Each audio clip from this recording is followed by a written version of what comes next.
Halo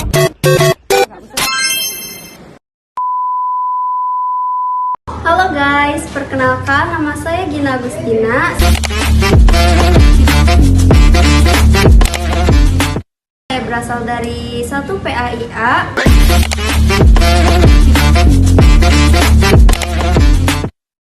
Fakultas Ilmu Tarbiyah dan Keguruan.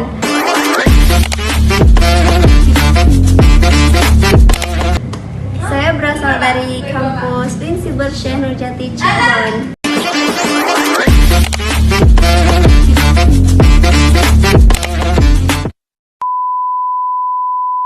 Oke guys, jadi saya akan menjelaskan sejarah batik Trusmi Cirebon. Di sebuah desa pesisir yang sunyi, Trusmi, Kecamatan Pleret, Kabupaten Cirebon, terselip warisan budaya yang melaju bersama masa. Batik Trusmi bukan semata kain, melainkan kisah panjang yang merajut seni, agama, perdagangan, dan identitas. Menurut kepercayaan masyarakat setempat, sejarah batik Trusmi tak bisa dilepaskan dari tokoh bernama Ki Gede Trusmi, atau yang disebut juga Ki Buyut Trusmi, murid setia Sunan Gunung Jati. Ia dianggap sebagai pribadi yang membawa seni membatik ke desa tersebut, sekaligus sebagai bagian dari dakwah Islam. Nama Trusmi sendiri diabadikan sebagai penghormatan kepada beliau. Awalnya, batik Trusmi berada dalam skala kecil, diproduksi secara lokal untuk keperluan sehari-hari dan upacara. Seiring waktu, karena keindahan motif-motifnya dan karena kedekatan Trusmi dengan pusat perdagangan di Cirebon kota, serta pengaruh budaya pesisir, batik di Trusmi mulai dikenal lebih luas.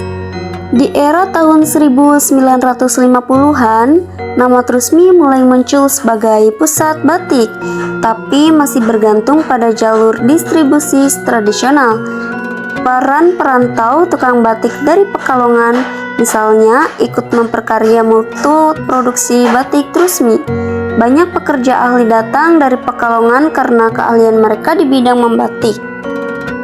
Memasuki tahun 1970-an, perdagangan batik Trusmi mulai pesat.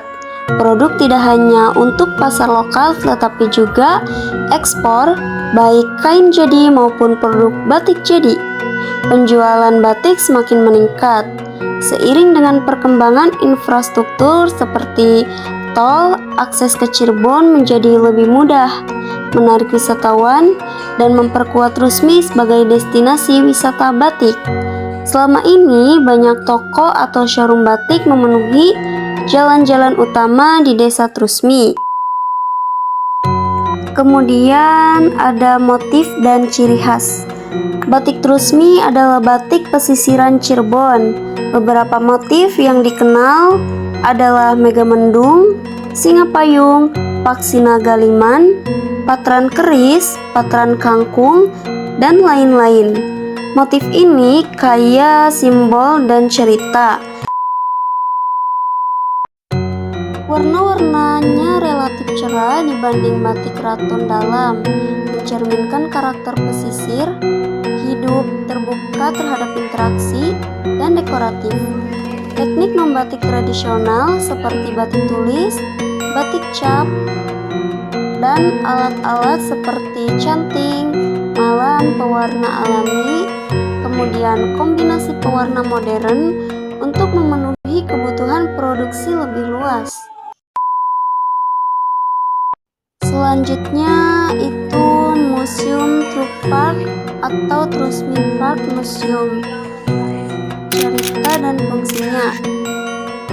Bersamaan dengan kemajuan batik Trusmi sebagai industri dan ikon budaya, muncul kebutuhan bukan hanya berdagang dan memproduksi, tapi juga melestarikan, mengedukasi, dan memperkenalkan sejarah batik kepada khalayak luas.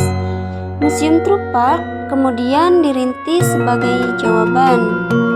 Adapun pendirian dan tujuan, yaitu Museum Truk Park resmi dibuka pada 29 November 2018 Museum ini berada di dalam kawasan Batik Trusmi di Desa Trusmi, Weru, Pleret, Kabupaten Cirebon. Tepatnya di Jalan Syahdatul Kahfi nomor 148.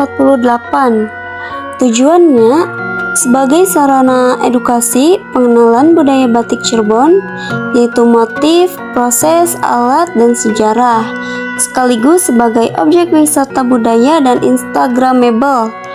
Museum ini juga menjadi bagian dari kampanye pelestarian batik agar masyarakat memahami prosesnya dan makin menghargai karya seni tradisional.